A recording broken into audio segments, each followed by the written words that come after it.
Jonah Harris stood in the carpeted hallway of the Memphis Magnolia Inn, 4th floor, outside room 447. In his left hand, a keycard the front desk had given him. Mrs. Miller checked in yesterday, said her husband would be joining her. In his right hand, an anniversary card he'd never give her now. Through the door, he could hear the television, then voices. One was his wife's laugh, the one he'd heard for 45 years, light and unguarded. The other was a man's voice, low and comfortable. Baby, you want to grab lunch before your book club? Baby. 74 years old, and Jonah Harris was about to discover he'd been dead for 3 years. He knocked. 3 times. 2 quick, 1 slow, the way he always had. 3 weeks earlier, the welding torch hissed blue flame against rusted iron. Jonah held the seam steady, watching the metal glow orange, then fade to black. November afternoon light slanted through the open bay doors of Harris Metal Shop, catching dust motes in the air. When's the last time Lydia went to see her sister in Memphis? Frank's voice came from behind him, his best friend for 50 years, sitting on the workbench with a thermos of coffee, feet dangling like a kid. Jonah killed the torch, lifted his helmet. Every month or so, why? Frank took a long sip, didn't answer right away. That's how Jonah knew it mattered. Frank, what are you asking? Her sister Helen died 2 years ago, Jonah. Cancer. I was at the funeral. The shop suddenly felt too quiet. Just the tick of cooling metal and the distant sound of traffic on Route 9. Jonah set down the torch, pulled off his gloves. What are you saying? I'm saying your wife's been going somewhere every Thursday for 2 years, and it ain't to visit Helen. The words hung in the cold air between them. Maybe she's got friends down there. Book club or something. Frank's silence was louder than an argument. Jonah sat down on an overturned bucket, suddenly tired. 74 years old and his knees hurt. Everything hurt lately. You think she's... I don't know what I think. I just know she's lying about where she goes. And you deserve to know why. That night, Jonah watched his wife across the kitchen table. Lydia was scrolling through her phone, smiling at something. The light from the screen made her face look younger, softer. She turned it face down when she noticed him looking. You going to see Helen next week? He asked, keeping his voice casual, stirring sugar into coffee he didn't want. Yeah, Thursday like always. She didn't even hesitate. She's been doing better lately. Her treatments are working. The lie landed smooth as riverstone. Lydia stood, kissed the top of his head. Quick, routine, the way you'd pat a dog. I'm going to bed. Don't stay up too late. He listened to her footsteps on the stairs, the bedroom door closing, the house settling into its nightly silence. Jonah sat at that table until midnight, coffee gone cold in his cup. He'd been married 45 years, and he was about to find out if he'd been married alone. Early December morning came cold and gray. Jonah loaded his truck with tools he didn't need. A metal suppliers conference in Nashville, he'd told Lydia. 3 days. She'd seemed almost relieved. He kissed her goodbye on the front porch. Her lips were dry, distant. She waved from the doorway, already turning back inside before his truck reached the end of the drive. He watched her in the rearview mirror until she disappeared. 50 miles down I-40 toward Nashville, Jonah pulled into a rest stop, sat in the parking lot with the engine running, hands shaking on the steering wheel. He could keep driving. Go to Nashville. Come home in 3 days and pretend Frank had never said anything. Live in the comfortable, lie a little longer. Or he could turn around. At 9:47 a.m., he watched Lydia's silver Accord pass him on the interstate, heading east toward Memphis. She was wearing a blue sundress he'd never seen before, hair done, not the way she looked when she left the house that morning. Jonah waited until 3 cars got between them, then pulled out. His hands had stopped shaking. Now they just felt numb. Memphis rose up through the windshield like a foreign city. Jonah had only been here twice in his life. Once for Helen's funeral, once 30 years ago for a metal fabrication trade show. Lydia knew these streets. He didn't. He followed her to a hotel near downtown, the Memphis Magnolia Inn. Not fancy, but nice, clean.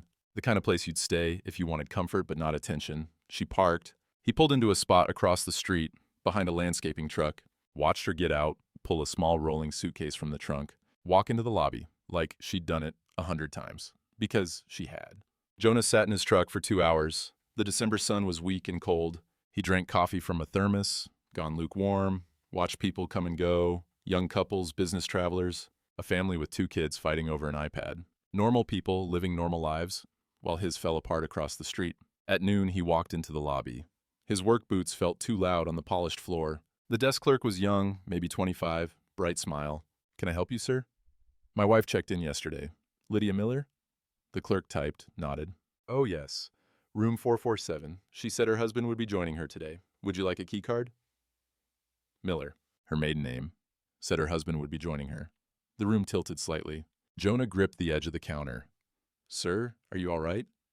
"I'm fine." His voice came from somewhere far away. "Just surprised she beat me here." The clerk handed him the key card, smiled, went back to her computer. Jonah stood in that lobby, key card in his palm, and felt 45 years of marriage compress into a small piece of plastic. Fourth floor, room 447. He could still leave. Drive home. Pretend none of this was real. But he'd stopped pretending the moment Frank spoke Helen's name. The elevator doors opened. Jonah stepped inside. The fourth floor hallway smelled like cleaning solution and carpet freshener, neutral. Designed to be forgotten, Jonah walked slowly, reading door numbers.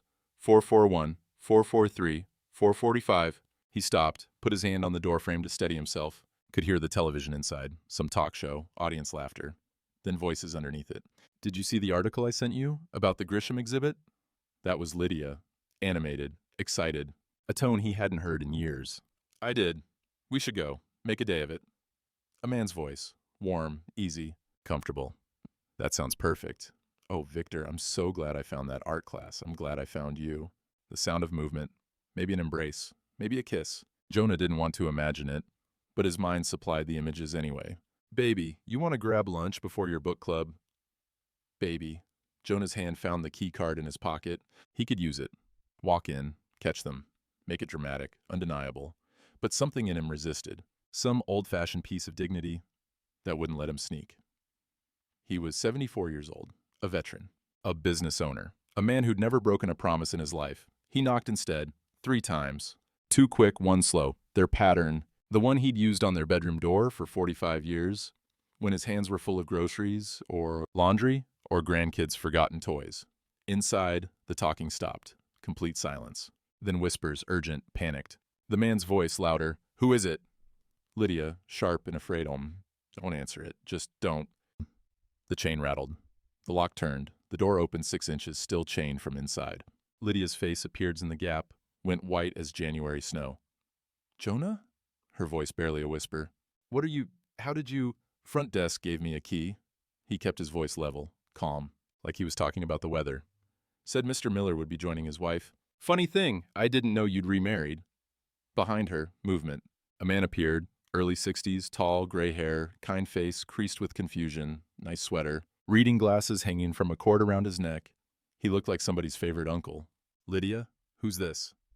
She didn't answer, couldn't, just stared at Jonah like he was a ghost, because to her, he was. Jonah looked past her, directly at the man. "I'm her husband. 45 years. Though apparently I've been dead for 3. Funny how I missed my own funeral." The man's face changed. Confusion to shock to something like horror. "What? Lydia, what's he talking about?" "Victor, I can explain." "You told me." Victor stepped back from her like she'd suddenly caught fire. "You said your husband died. Cancer. 3 years ago. You showed me his picture. You cried telling me about it." I know. I'm sorry." "You're sorry?"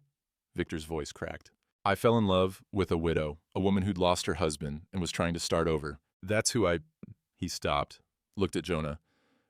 "Sir, I swear to God, I had no idea. She told me you were gone. She wore black for our first 3 dates." Jonah studied him, saw genuine devastation there, not guilt, not defiance, just the raw shock of a man whose reality had just shattered. "I believe you," Jonah said quietly. Lydia finally found her voice. "Jonah, please, can we talk about this inside?" "Not in the hallway." "No." He said it gently but firmly, like talking to a skittish horse. "I'm not coming in there. I just needed to see it." Needed to know if Frank was right. "Frank?" Her face hardened. "Frank told you? That meddling? Frank told me your sister's been dead for 2 years. You've been lying about where you go every Thursday. I followed you here. Found out you've been living a whole other life as Lydia Miller. The widow." He paused. "The widow whose husband is standing right here." Victor sat down heavily on the edge of the bed, head in his hands. "Oh God. Oh my God." Lydia's eyes filled with tears. "You don't understand what it's like." "Then explain it." Jonah's voice stayed calm, but something sharp lived underneath it. "Explain why you told this man I was dead. Explain why you've been coming here for 2 years, playing house with someone else while I'm home, thinking you're visiting your sister. Explain why you erased me. Because you erased yourself." The words burst out of her like they'd been dammed up for decades. "When's the last time you asked me about my day, my dreams, anything that wasn't about the shop or the bills or what's for dinner? I worked. I provided. You were there, Jonah, but you weren't present. I've been lonely for 20 years. I've been invisible in my own house? She was crying now, mascara running. In Memphis, I'm not just the metalworker's wife. I'm not just Meg's mother or the grandkid's grandma. I'm Lydia, just Lydia, and someone actually sees me. Victor stood up. I need to leave. His voice was hollow. I need to think. He grabbed his jacket from the chair, wouldn't look at either of them. At the door, he paused, turned to Jonah. Sir, I'm sorry. I truly am. I would never have, if I'd known. I know, Jonah said. Victor looked at Lydia. Something in his eyes had died. You told me your husband was the love of your life, that you'd never stop missing him. I thought, his voice broke. I thought I was helping you heal. Victor, please. But he was gone, door closing softly behind him, gentle even in devastation. Lydia and Jonah stood 6 feet apart, the chain still between them, the door still cracked open. 45 years of marriage reduced to a hotel hallway and a lie that had just collapsed. Jonah, I'm going home, he said. You can have the house. I'll stay at the shop. We'll figure out the rest with lawyers. Just like that? You're not even going to fight for us? He looked at her, really looked at her. The woman he'd married at 29, the mother of his child, the stranger in the blue sundress. Lydia, you declared me dead. You built a whole life on my grave. What exactly am I supposed to fight for? She had no answer. Jonah turned and walked away, his work boots silent on the carpet. Behind him, he heard her door close, the chain rattle, then nothing. The elevator seemed to take forever. 5 hours. Memphis to Willow Creek. Jonah drove in complete silence, didn't turn on the radio, didn't stop for gas or coffee or to stretch his legs. Just the engine's hum and the sound of his own breathing and the white lines on I-40 disappearing under his tires. His phone buzzed 17 times. He didn't look at it. The sunset somewhere west of Jackson. The sky went orange, then purple, then black. Jonah kept driving, hands at 10 and 2, eyes forward, moving through the darkness like a man underwater. When he pulled into the driveway at midnight, the house was dark. Lydia's car wasn't there. Still in Memphis, probably, or maybe she'd never come back. Maybe she'd just vanish into her other life, the one where he didn't exist. He sat in the truck with the engine off, looking at the house they'd lived in for 43 years. White siding that needed painting, the porch swing he'd built from scrap metal when Meg was 5, the maple tree they'd planted on their 10th anniversary, now taller than the roof. He couldn't go inside. Not yet, maybe not ever. The shop lights were motion activated. They flickered on when he walked through the door, harsh fluorescent white that made everything look tired and old. He sat on the workbench where Frank had been sitting 3 weeks ago when this all started. The wedding ring felt heavy on his finger. He twisted it, habit, nervous energy, something to do with his hands. 45 years of wearing it had left a permanent indent in his skin, a ghost of the metal.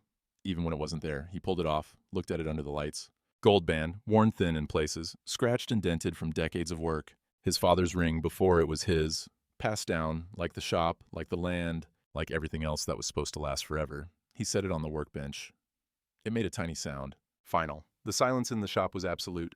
Morning came gray and cold. Jonah woke on the old couch in the shop office, neck stiff, still wearing yesterday's clothes. For a moment he forgot where he was. Then he remembered everything. Frank showed up at 7 with coffee and biscuits from the diner. Didn't knock, just came in like he'd done 1,000 times. Figured you'd be here, Frank said, setting the coffee down. Want to talk about it? Not particularly. Gonna talk about it anyway. Frank sat in the rolling chair, creaking under his weight. What did you find in Memphis? Jonah told him. All of it. The hotel, the key card, Victor, the declaration of death, Lydia's words about being invisible. Frank listened without interrupting. When Jonah finished, he took a long drink of coffee. Jesus, Jonah. Yeah. What are you gonna do? File for divorce. Let her have the house. I'll keep the shop and the back 40, where Dad's buried. Split everything else down the middle. Be done with it. Frank was quiet for a minute. Then, carefully, can I ask you something? And you're not gonna like it. Go ahead. When's the last time you took Lydia on a date, brought her flowers, asked her about something that mattered to her and not just to you? Jonah's jaw tightened. I worked 60 hours a week building this business. Put food on the table. Paid for Meg's college. Never cheated, never lied. That's not what I asked. The words hung there. Frank leaned forward. I'm not saying what she did was right. Declaring you dead, lying for 2 years. That's cruel, Jonah. That's wrong, but I've known you both for 50 years. And I'm asking, when's the last time you really looked at her? Not through her, not past her, at her. Jonah wanted to argue, wanted to defend himself, but the words wouldn't come, because he couldn't remember. Couldn't remember the last time he'd asked Lydia what she was reading, what she was thinking, what she wanted from the years they had left. Couldn't remember the last time they'd talked about something other than bills, or grandkids, or whose turn it was to take out the trash. Couldn't remember the last time he'd reached for her hand just to hold it. She could have just told me, he said finally. Could have said she was unhappy. We could have worked on it. Could you have? Or would you have just worked more hours, fixed more gates, stayed later at the shop? Jonah stood up, walked to the window, looked out at the back lot where scrap metal was piled in careful rows, everything organized, everything in its place, everything except his life. I loved her, he said quietly. I know you did. But love ain't the same as attention, and attention ain't the same as presence. Frank stood, put a hand on Jonah's shoulder. She was wrong, brother. What she did was cruel. But you weren't innocent either. You just disappeared slower. That afternoon, Jonah went into the house for the first time since Memphis. Everything looked the same. Lydia's coffee cup still in the sink from 2 days ago. The newspaper folded on the kitchen table. Her reading glasses on the counter. A life paused mid-sentence. He walked through the rooms like a stranger. Living room with the couch they'd bought in 1985. Worn down, in his spot from 40 years of sitting in the same place every night. Dining room table where they'd eaten 10,000 meals. Mostly in silence the last decade. Wedding photos on the wall. Young faces, bright smiles, a future that looked infinite. He climbed the stairs to their bedroom, stopped in the doorway. 2 separate nightstands. Her side neat, his cluttered. His side of the closet full, hers half empty. Had been for years, he realized. She'd been slowly moving clothes to Memphis, building the other life one blouse at a time. On her nightstand, a framed photo he'd never really looked at. Their 25th anniversary. They were standing in front of the Grand Canyon, his arm around her shoulders, both smiling, but not at each other, at the camera. And in the photo, at least 3 inches of space between their bodies. He picked it up, studied it, tried to remember that trip. 2003, summer, drove out west in the truck. But all he could recall was being anxious to get back to the shop. A big custom order waiting. Money they needed. Had they talked on that trip? Held hands, made love in the hotel? He couldn't remember. He opened the drawer of her nightstand. Looking for what? He didn't know. Evidence, maybe? Or answers. Found a journal. Small, leather-bound. Her handwriting on the first page. Private. Please respect that. He should have closed it, should have respected her privacy even now, but he didn't. Flipped to a random page. July 2019. Jonah worked late again. Didn't call. I made dinner, ate alone, threw his portion away at 10 p.m. He came home at 11, kissed my forehead, said he was tired, went straight to sleep. We haven't had a real conversation in weeks. I'm not even sure he'd notice if I disappeared. Another entry. March 2020. Our Fliskin anniversary, he forgot. When I reminded him at dinner, he apologized, said he'd been distracted. Promised we'd celebrate this weekend. We didn't. I cried in the shower so he wouldn't hear. October 2021. Met a man today at the art class Helen convinced me to take in Memphis. His name is Victor. He asked what I was painting. Actually listened to my answer. I can't remember the last time someone really listened to me. Jonah closed the journal, set it back in the drawer, exactly where he'd found it, sat on the edge of the bed, his side, habit, and put his head in his hands. She was right. He'd been a ghost in this marriage for years. Present but absent, breathing but not alive. The cruelty of her lie wasn't that it was false. The cruelty was that it was almost true. Jonah didn't sleep that night, just lay on top of the covers in the guest room, the room he'd been sleeping in for 5 years now, since Lydia's back got bad and she couldn't handle him getting up at 4 a.m. for work. That's what they'd told themselves, anyway. That's what they'd told Meg. The truth sat in Lydia's nightstand drawer, written in her careful handwriting. At dawn, he went back to the shop, made coffee on the hot plate, stood at the workbench, staring at the wedding ring, where he'd left it the night before. The metal caught the early light, throwing a tiny circle of gold onto the scarred wood. 45 years, compressed into 21 grams. Frank found him there at 8, same as yesterday. Didn't bring coffee this time, just sat on the bench and waited. Read her journal? Jonah said finally. Shouldn't have, but I did. And she's been writing about being lonely since 2015, maybe earlier. I only read a few pages, couldn't stomach more. Frank was quiet. Then, you know what kills me about all this? You two actually loved each other once. I remember your wedding. You couldn't stop looking at her. She couldn't stop smiling. That was a long time ago. It doesn't have to be. Frank, she told a man I was dead. Built a whole life on that lie. There's no coming back from that. I know. Frank stood, headed for the door, stopped. But maybe ask yourself, when did you stop looking at her? Because she didn't just wake up one day and decide to kill you off. That was years in the making. The door closed. Jonah was alone again. He went back into the house. to the living room this time, where the photo albums lived on the bottom shelf of the bookcase. Meg had organized them years ago, dates written in silver marker on black spines. He pulled out the earliest one, 1978-1985, their wedding. Lydia at 27, white dress, flowers in her hair. Him at 29, in his only suit, borrowed from his father. In every photo, they were touching. Hands, arms, leaning into each other. In the dancing photos, her face was pressed against his chest. His chin rested on her head. One body, two people. He flipped forward. Meg's baby years, 1980, still close in photos. Lydia, holding the baby, Jonah with his arm around both of them. Tired, but together. 1990s, Meg's childhood. The photos changed, still family shots. Christmas, birthdays, summer vacations. But he noticed now what he'd never seen before. In the early photos, Lydia always faced him. By the mid-90s, she faced the camera. Smiled at whoever was taking the picture, not at him. 2000s. Meg's college years. Wedding photos. Meg in white, Lydia crying, Jonah stone-faced and uncomfortable in his rented tux. Photos of just him and Lydia were rare now. When they existed, there was space between them. 6 inches. A foot. An ocean. The last album. 2015, 2024. Grandkids born. Holiday gatherings. Meg's family coming to visit. Christmas 2023. The most recent family photo. Everyone lined up in front of the tree. Meg's family in the center. Him and Lydia on the ends like bookends. Standing side by side, but not touching. Both looking at the grandkids, not at each other. They hadn't looked at each other in years. Jonah closed the album, sat on the couch with it in his lap. When did it happen? When did they become strangers sharing an address? A knock at the door pulled him from the question. Sarah stood on the porch, his 16-year-old granddaughter, backpack over one shoulder. School must have just let out. "Grandpa, Mom said you were here. Can I come in?" He let her in. She looked around the house like she was seeing it for the first time. "Is it true? About Grandma?" News traveled fast in Willow Creek. "What did you hear?" "That she was seeing someone. That you guys are splitting up." Sarah sat on the couch, pulled her knees up. "Is it true?" "Yeah." "I'm sorry, Grandpa." He sat beside her. Didn't know what to say. Sarah was quiet for a minute. Then, "Can I ask you something and you won't get mad?" "Go ahead." "Was Grandma happy? Like, with you?" The question landed like a fist. "I gave her everything."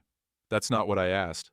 Sarah looked at him with those clear, honest eyes that teenagers have before the world teaches them to lie. "Was she happy? Were you?" Jonah opened his mouth, closed it, tried again. "I thought we were fine. Mom says you guys haven't slept in the same bedroom in 5 years. Your grandmother's back. Grandpa." Sarah's voice was gentle but firm. "Come on." He looked at her. Saw Lydia in her face. The same straight nose, the same determined chin, the same refusal to accept comfortable lies. "No," he said finally. "I don't think she was happy. And I don't think I was either. We just went through the motions. For so long we forgot there was supposed to be more." Sarah leaned her head on his shoulder. "That's really sad." "Yeah, it is." They sat like that for a while, his granddaughter offering the comfort he didn't know how to ask for. "What are you going to do?" she asked. "Let her go. Sign the papers. Move on." "Do you still love her?"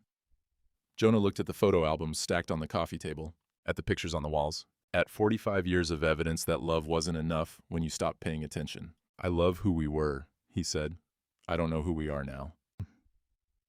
After Sarah left, Jonah went back to the shop, picked up the wedding ring from the workbench, held it up to the light. The inscription inside was worn, almost smooth. L+J forever. He set it back down. Not in anger, not in grief, just in acknowledgement.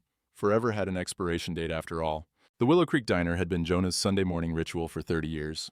Same booth by the window. Same order, 2 eggs over easy, wheat toast, black coffee. Same waitress, Betty, who'd worked there since Reagan was president.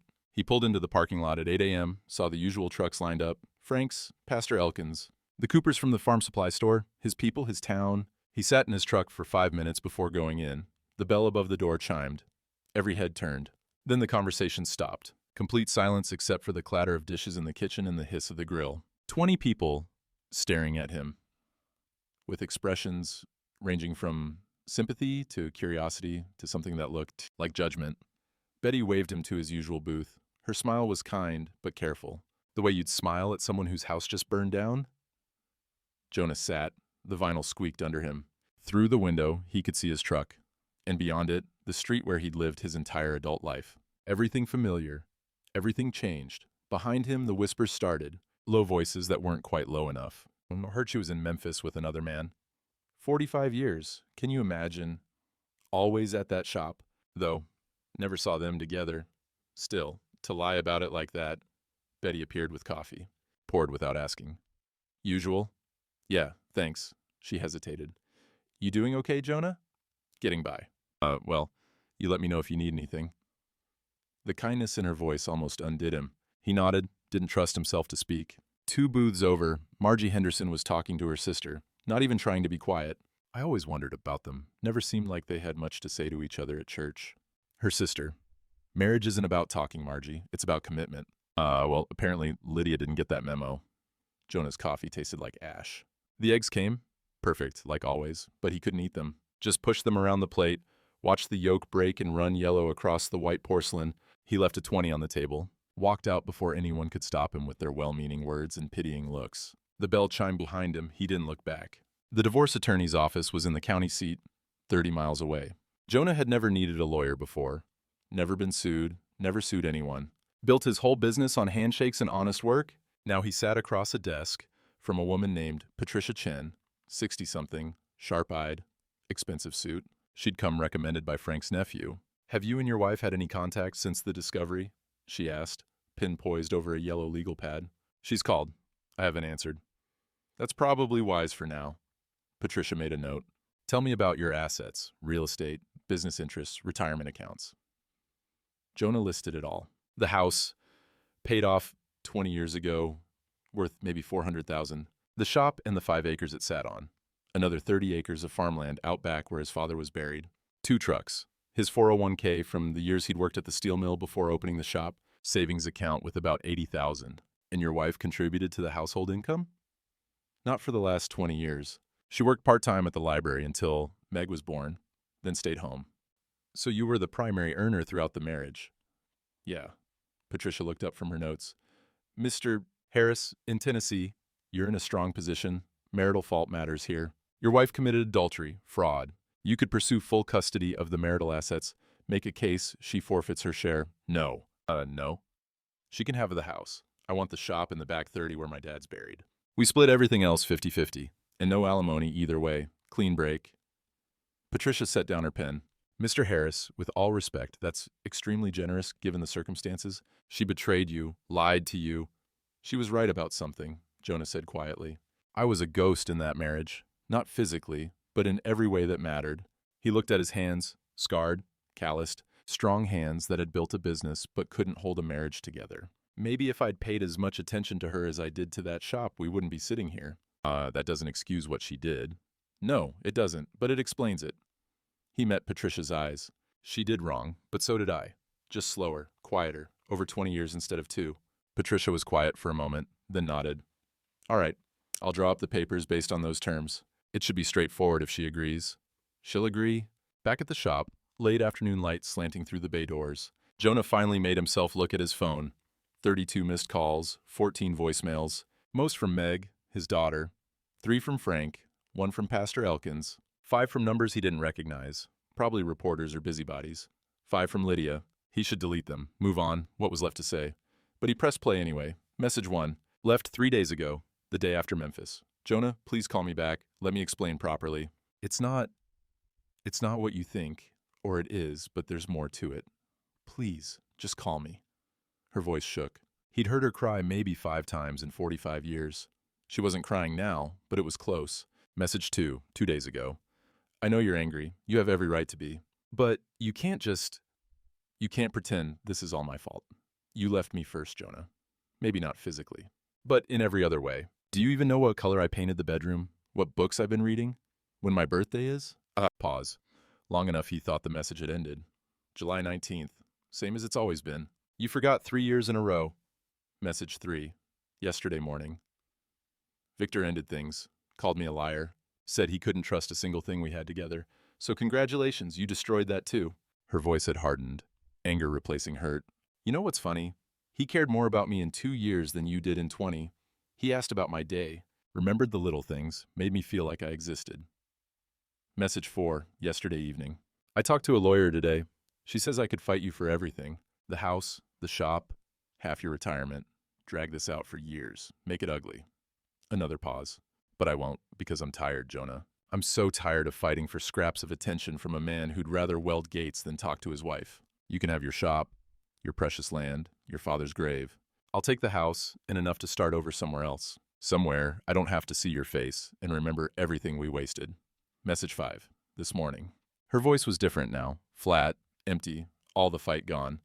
Sign the papers when they come. I'll be out of the house by the end of the month. We'll tell the grandkids we grew apart. Mutual decision, no one's fault. I'll leave you your dignity. It's more than you left me. A long silence. He thought she'd hung up. Then so quiet he almost missed it. I did love you, Jonah. For a long time, I really did. I just don't think you ever loved me back. Not really. You loved the idea of being married, of being the good, reliable husband, but you never loved me, the actual person. The woman who needed more than just a roof and 3 meals a day. The message ended. Jonah sat on the workbench, phone in his hand, and felt the full weight of 45 years collapse on his chest. She was wrong about one thing. He had loved her. He did love her in some fundamental way that didn't just disappear because it had been neglected. But she was right about everything else. He'd loved her the way you'd love a piece of furniture, appreciated, cared for when it broke, but not seen, not really looked at, not celebrated for what it was beyond its function. His phone rang. Meg's name on the screen. He answered. Dad, finally, are you okay? Not really, kiddo. I'm coming over. You don't have to. I'm already in the driveway. The shop door opened.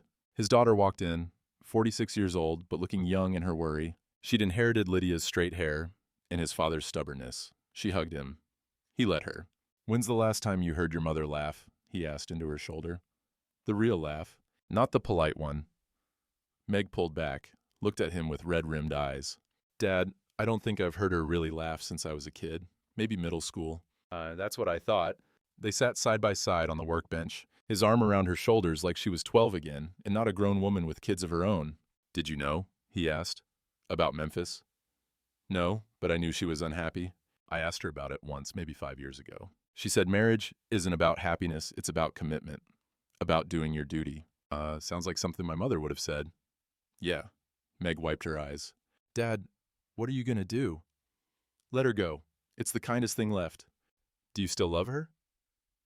The same question Sarah had asked. The answer was the same. I love who we were, but I don't know if we ever really were anything. Maybe we were just two people living in the same house, calling it a marriage because we didn't know what else to call it. Meg cried then, for her parents. For her childhood, that was maybe less happy than she'd remembered. For the grandmother her kids knew, who'd been dying inside for 20 years while everyone pretended everything was fine. Jonah held her and stared at the wedding ring on the workbench. 21 grams of gold, 50 pounds of regret. January came like a knife. The coldest winter in 15 years, the news said. Record lows, roads iced over. The kind of cold that hurt to breathe. Jonah moved into the apartment above the shop.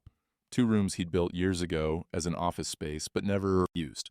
A bathroom with a shower stall, a hot plate, a mini fridge. A twin bed Frank had donated from his basement. 1 chair, 1 lamp, everything he needed. Nothing he wanted. Lydia stayed in the house. They'd worked it out through lawyers. Cold, efficient, no contact necessary. She'd be out by March 1st. Until then, they existed in parallel universes. 2 lives that had intersected for 45 years now running in opposite directions. He lost 15 pounds in 3 weeks. Stopped bothering with breakfast. Worked dawn to dusk on whatever jobs came in. Fence repairs, custom gates, a decorative railing for the new library. Kept his hands busy so his mind couldn't wander. It didn't work. At night, alone in his bare apartment, the silence was so complete it hummed. He'd lie on the narrow bed, staring at the ceiling, listening to the wind howl through the gaps in the siding, and wonder when everything had gone so wrong. Or if it had always been wrong and he'd just been too blind to see it. Pastor Elkins showed up on a Tuesday with a container of beef stew his wife had made. Knocked on the shop door at noon, let himself in when Jonah didn't answer fast enough. You eating? The pastor asked, setting the container on the workbench. When I remember to. That's what I thought. Pastor Elkins was 70, white-haired, kind-eyed, had married Jonah and Lydia back in 1978, baptized Meg, presided over Jonah's father's funeral. Mind if I sit? Free country. They sat in silence for 20 minutes. The pastor didn't push, just sat there in his wool coat, hands folded, breathing the same cold air. Finally, you talking to God about any of this, Jonah? Wouldn't know what to say. That's as good a place to start as any. I don't think he wants to hear from me right now. Why's that? Jonah looked at his hands. Because I broke something that was supposed to be forever. And I can't figure out if it was her fault or mine, or if it even matters anymore. Does it need to be someone's fault? Feels like it should be. Pastor Elkins was quiet. Then, you know what I've learned in 50 years of ministry? Most marriages don't die in explosions. They die in whispers, little silences that add up over decades until there's nothing but quiet where there used to be life. That's supposed to make me feel better. No, just true. The pastor stood, buttoned his coat. God's not afraid of your anger, Jonah, or your confusion, or your grief. He's just waiting for you to be honest about it. After he left, Jonah heated up the stew, ate half before his stomach turned, threw the rest away. Felt guilty about the waste, but couldn't force it down. That night, he tried to pray. Got as far as God before the words dried up.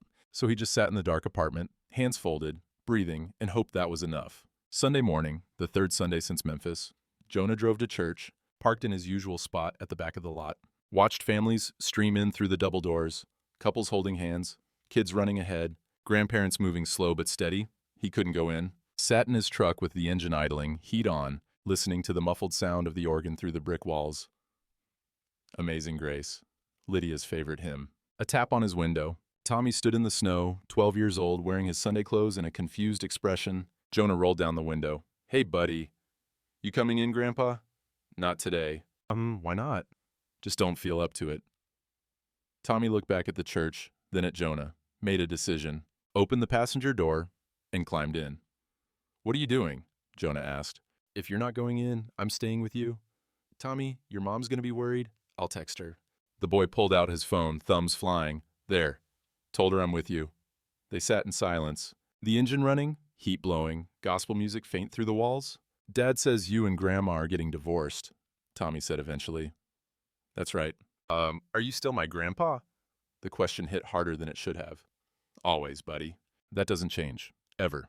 Good. Tommy stared out the windshield at the snow. Did Grandma do something bad?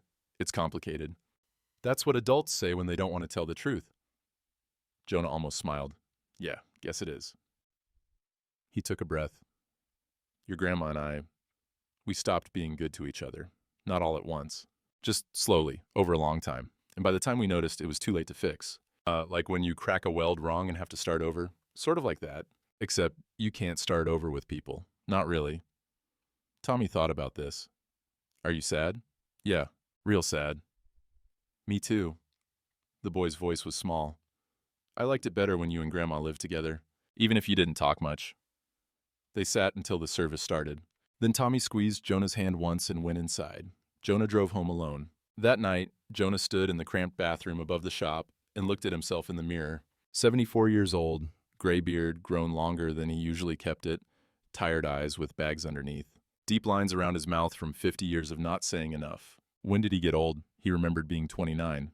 Marrying Lydia, the world ahead of them, everything possible. He'd been so sure of himself then, sure that hard work and faithfulness were enough.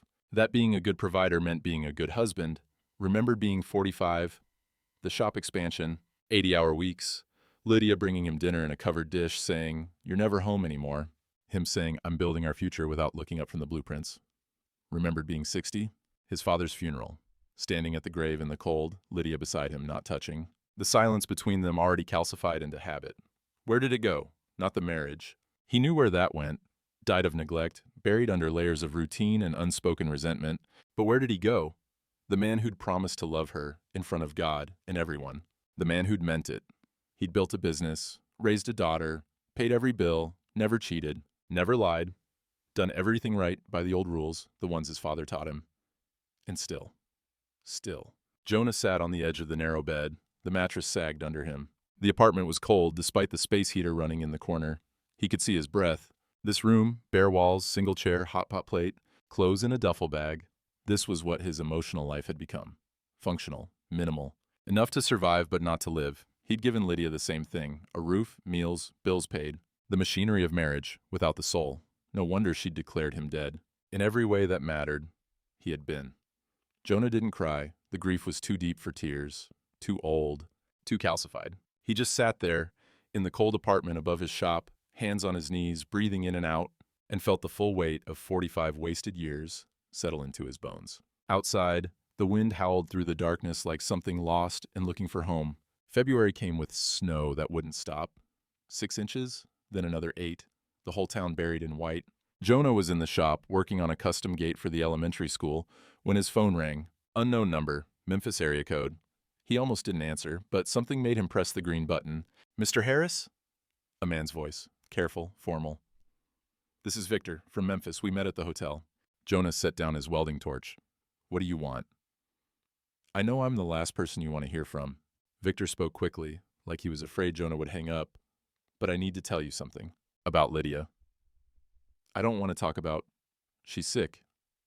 The shop went quiet. Just the tick of cooling metal and the hiss of the space heater in the corner. "What?" "She collapsed at her book club last Wednesday. They took her to regional medical. Tests came back 2 days ago." Victor's voice cracked. "Pancreatic cancer, stage 4. The doctors say 6 months, maybe less." Jonah sat down hard on the workbench. The world tilted slightly. "Mr. Harris? Are you there?" "I'm here." "She won't tell you. Too proud. But I thought..." Victor paused. "I thought you should know. Whatever happened between you two, she's still the mother of your daughter. She's still your wife, legally, and she's terrified." "Why are you calling me?" Jonah's voice came out rough. "You don't owe me anything." "No, but I owe her the truth, even if she couldn't give me the same." Victor was quiet for a moment.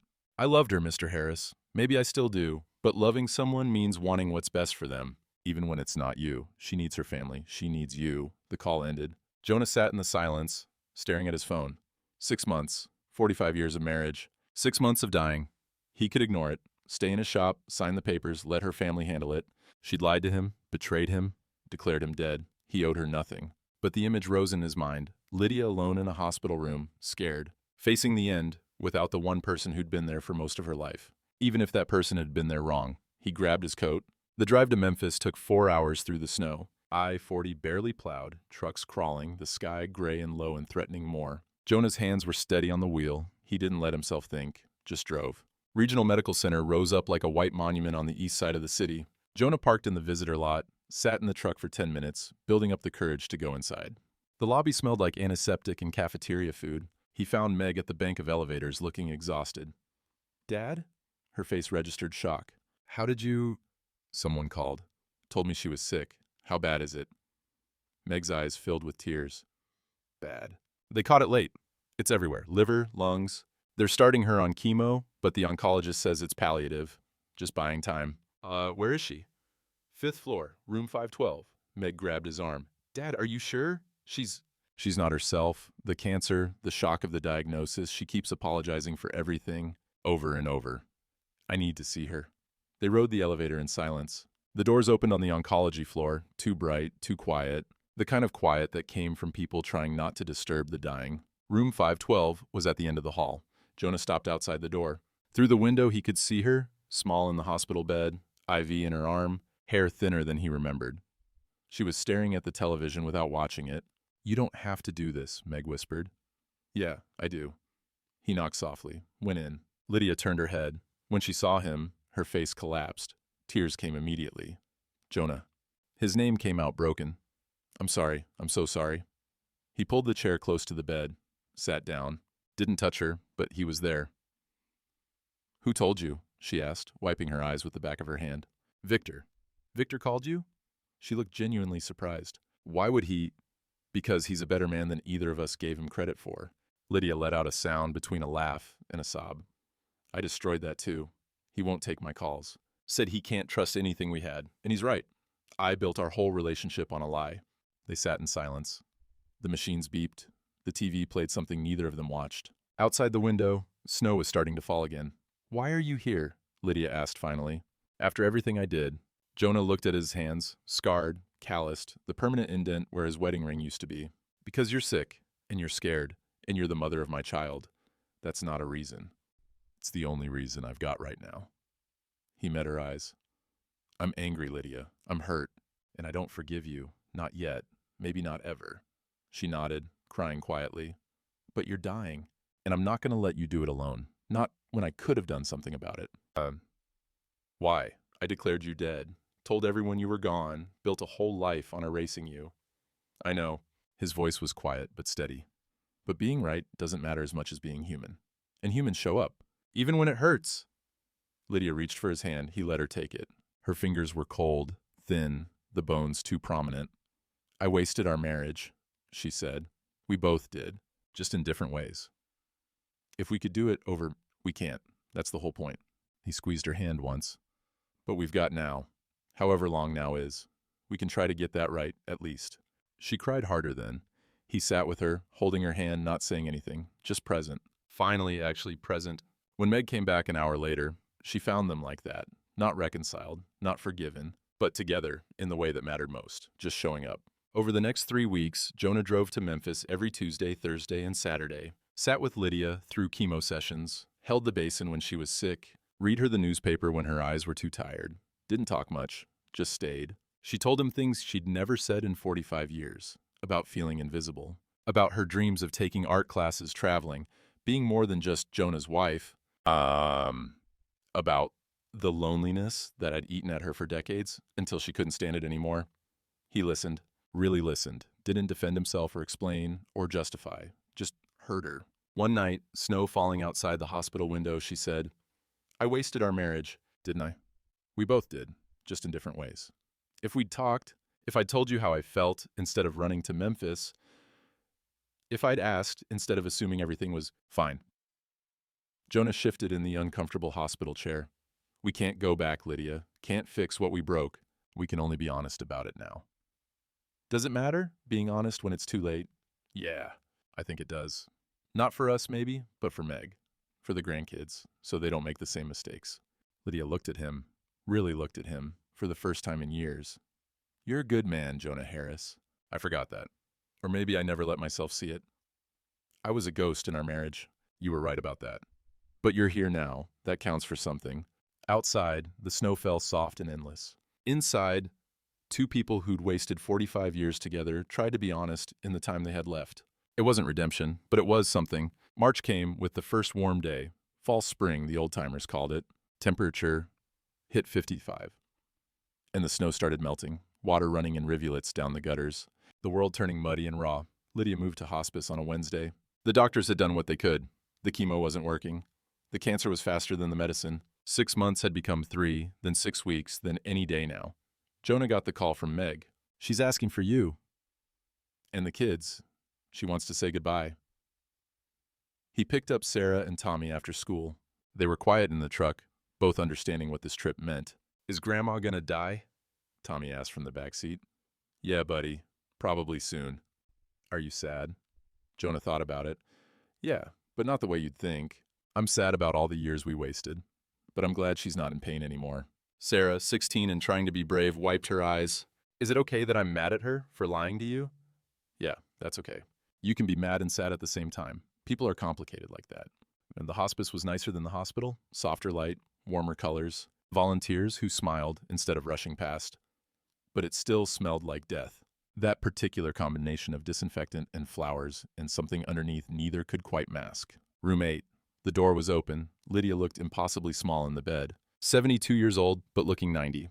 The cancer had taken everything. Her weight, her color, her energy. But her eyes were still sharp when she saw them. My babies, she said, reaching for Sarah and Tommy. They went to her, hugged her carefully, afraid she might break. Tommy cried. Sarah tried not to, but couldn't help it. Jonah stood back, gave them space, watched his grandchildren say goodbye to their grandmother, and felt something in his chest crack a little more. After 20 minutes, he sent them to the cafeteria. Get something to eat. I'll come get you in a bit. When they were gone, Lydia looked at him. Thank you for bringing them. Of course. I mean it. You didn't have to do any of this, the visits, sitting through chemo, bringing the kids. After what I did, you're dying, Lydia. That changes things. Does it? Or are you just a better person than I ever gave you credit for? He didn't have an answer for that. She reached into the drawer of her bedside table, pulled out an envelope, her handwriting on the front. Jonah, what's this? The truth, all of it. I wrote it down. When I started feeling sick, before I knew what it was, thought I was just tired. She held it out with shaking hands. I need you to read it, not now, later, after. After? After I'm gone. Read it then. Not for forgiveness, just for the record, so you understand.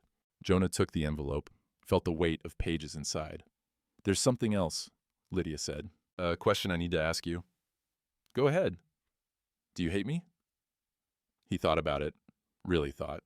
No, I hate what you did. I hate the lie. But you? He shook his head. No. I'm just sad we couldn't figure out how to be married to each other instead of just next to each other. Lydia cried silently. No sound, just tears running down her hollow cheeks. I loved you, she whispered. I did. I just forgot how. Or maybe I never learned in the first place. Me too. She reached for his hand. He took it. They sat like that until she fell asleep. That night, in the parking lot of the hospice, Jonah sat in his truck and opened the envelope. 8 pages. Handwritten, her careful cursive getting shakier toward the end. Dear Jonah, if you're reading this, I'm gone. And you stayed until the end, which means you're a better person than I deserved. I need you to know the truth, not the version I told you in anger, not the version I told Victor in hope.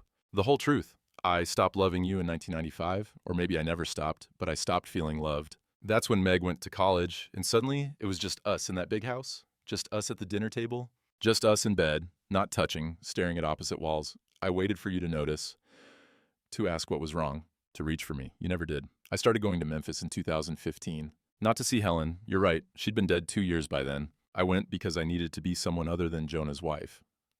In Memphis, I was just Lydia. I took an art class, joined a book club, went to museums and cafes, and felt like a person again. I met Victor in 2021. He asked what I was painting. He listened to my answer, really listened. And something in me that had been dead for years woke up. When he asked if I was married, I should have told the truth. But I couldn't explain to him, couldn't explain to myself, how you could be married and still be alone. So I told him you died. It was easier than saying, my husband is alive, but I've been dead inside for 20 years. The lie grew. I showed him your photo, cried, telling him about you. Created a whole story of a love that never really existed, at least not the way I described it. And the terrible thing, it felt good. To be seen, to be desired, to matter to someone. I'm not asking you to forgive me. I don't deserve it. But I need you to know, I didn't stop loving you because you were bad. I stopped because we both went to sleep. And when I woke up, you were still dreaming. I chose the wrong way to leave. You chose the wrong way to stay. We're both guilty. We're both victims. If I could do it again, I'd tell you the truth in 1995. I'd say, I'm lonely. I'd make you look at me. I'd fight for us instead of running. But I can't. All I can do is tell you now, you were a good man, Jonah. You worked hard, you provided, you never cheated, you kept your promises. But somewhere along the way, you forgot that marriage isn't just about staying, it's about seeing. And I forgot that too. I'm sorry for all of it. Lydia Jonah folded the letter, put it back in the envelope, sat in the darkness of the truck, and let himself cry for the first time since Memphis. Not for her, not for himself, for both of them. For 45 years of two people loving each other wrong. Lydia died on a Sunday, March 24th. First real day of spring. Jonah was there. So were Meg and the grandkids. She went quietly, peacefully, morphine making the end soft. Her last words were barely a whisper. It wasn't all bad, was it? Jonah leaned close. No, it wasn't all bad. She smiled, closed her eyes, stopped breathing. At the funeral, Jonah wore his wedding ring again. Not because the marriage was restored. Not because he'd forgiven everything, but because it had been real, flawed, failed, but real. He wore it to honor what was, not what could have been. Frank noticed, didn't say anything, just squeezed Jonah's shoulder as they walked out of the church. Later, at the graveside, Sarah asked, "Why are you wearing the ring again, Grandpa?" "Because your grandmother and I were married for 45 years. That happened. It was real. Good and bad it happened. And that deserves to be remembered." Even after everything? Especially after everything. The ring caught the spring sunlight. Gold and worn and permanent in its way, a record of what was. April came soft and green. The kind of spring that felt like forgiveness from a long winter. Jonah opened the bay doors of the shop and let the warm air in. Birds singing. The smell of earth waking up. Tommy showed up after school on a Tuesday, backpack slung over one shoulder. "Grandpa, can you teach me to weld?" Jonah looked up from the railing he was repairing. "You sure? It's hot work. Dirty." "Yeah, I want to know how to make things. Like you and Great-Grandpa." Something in Jonah's chest loosened a little. "All right then, let's get you suited up." He found Tommy's safety goggles, gloves too big for the boy's hands, showed him how to hold the torch, how to strike the arc, how to watch the puddle form and cool. Tommy's first weld was terrible. Sloppy, uneven, full of gaps. "Not bad for a first try," Jonah said. Tommy pulled up his goggles. "Grandpa, it's awful." "Well, yeah, but you'll get better." Jonah ran his thumb along the seam. "Everything worth doing starts awful. You just keep at it until it's not." They worked in comfortable silence. The torch hissing, metal glowing orange. The eternal rhythm of heat and fusion and cooling. Grandpa? Yeah? Are you lonely now, without Grandma? Jonah set down the torch, thought about it. Sometimes.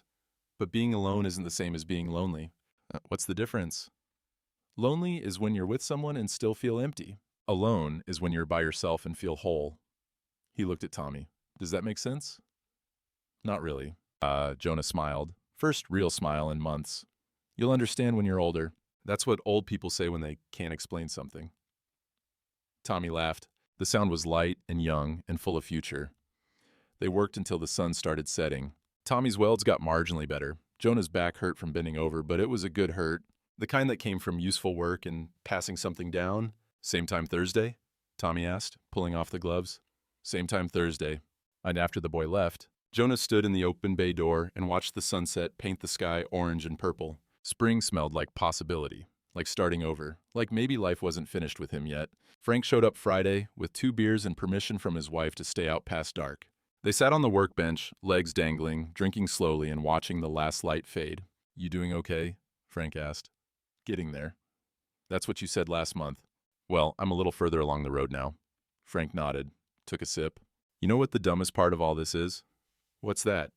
You two actually loved each other. You just forgot how to speak the same language. He shook his head. 45 years. If you'd just talked to each other, really talked, maybe it would have been different. Maybe, but we didn't, and now it's done. You gonna start dating again? Jonah laughed, sudden and genuine. Frank, I'm 74 years old. I'm done with all that. You could use some companionship. I got you. And the grandkids. And this shop. Jonah gestured at the metal and tools and decades of work surrounding them. That's enough. You're a stubborn old bastard. Takes one to know one. They laughed, drank their beers, watched the stars come out one by one over Willow Creek. You know what I learned from all this? Jonah said eventually. What's that? That being right doesn't matter as much as being present. I was right about a lot of things in my marriage. Worked hard, stayed faithful, kept my promises. But I wasn't there. Not really. And all that rightness didn't amount to much in the end. Frank was quiet for a long moment. That's pretty wise for a metal worker. It took me 74 years and a dead wife to figure it out. Better late than never. They finished their beers as the night settled in around them, the shop lights casting long shadows. 2 old men sitting in the wreckage and finding something like peace. Saturday morning, Sarah showed up with a letter in her hand and tears on her face. Grandpa, I got into college. Jonah pulled her into a hug. That's wonderful, kiddo. Where? She pulled back, showed him the acceptance letter. University of Memphis. Full ride. Social work program? Memphis. The word hung in the air between them. I know it's weird, but I want to understand people better. Why they do what they do. Why they hurt each other even when they love each other. Sarah looked at him with those clear, honest eyes. Grandma's funeral. It made me think about how easy it is to lose someone while they're still there. Jonah felt his throat tighten. You're smarter at 16 than I was at 70. And I learned from watching you. And Grandma, what to do and what not to do. That's all any of us can hope for. To be a good example. Or a cautionary tale. He squeezed her shoulder. I'm proud of you, Sarah. Your grandmother would be too. Do you think she's... I don't know. At peace now? Yeah, I think she is. And I think she'd want you to go to Memphis and do good things. Make something better out of all the pain. Sarah hugged him again. I love you, Grandpa. I love you too. After she left, Jonah stood in the shop doorway and looked out at the spring day. The world was green and warm and full of young people making their futures. His own future was smaller now, shorter, but it was his, honest and clear and unburdened by lies. He thought about Lydia, about Victor, about 45 years of getting it wrong. And he thought, maybe the point isn't to get it right. Maybe the point is just to keep showing up until you figure out what right even means. The metal shop gleamed in the morning light, tools hanging in their places, work waiting to be done, a grandson learning to weld, a granddaughter learning to heal, life insisting on continuing despite everything. Jonah picked up his torch and went back to work. Late May, the warmest day yet. The field behind the shop had sat fallow for 2 years. Lydia used to plant wildflowers there, back when she still cared about such things. Jonah had let it go after she stopped. Another small death neither of them noticed until everything was already gone. Tommy helped him turn the soil, rake it smooth. They worked without talking much, the sun warm on their backs, birds singing in the oak tree that marked the property line. What are we planting? Tommy asked. Wildflowers, your grandmother's favorite. That's why if she's not here to see them. Jonah opened the seed packets. Purple coneflower, black-eyed Susan, butterfly weed. Because they'll come up anyway. Life doesn't ask permission. They scattered seeds across the turned earth. Tommy's throws were wild, uneven. Jonah's were careful, measured. Both would grow the same. When they finished, they stood back and looked at the field. Raw dirt, full of invisible potential. Grandpa, do you still miss her? Jonah leaned on the shovel, looked at the field, the shop, the land his father had worked and his father before him. I miss who we were, and I regret who we weren't, but I don't miss the lie we were living. Is that sad? It's honest. Tommy nodded, not quite understanding but trusting anyway. They walked back toward the shop, the sun setting behind them, their shadows long on the ground. Jonah didn't look back at the house where Lydia used to live, where they'd both lived without really living. He didn't need to. He wasn't running from the past, just no longer living in it. The shop door stood open. Tools waiting, work to be done, a grandson to teach, seasons to come. Inside, everything smelled like honest work, metal and oil and effort. Jonah hung up his hat, washed his hands, felt something close to peace. The land doesn't lie, he thought. Only people do. And sometimes the bravest thing you can do is stop lying to yourself. Outside, the seeds waited in the dark earth. Come summer, they would bloom,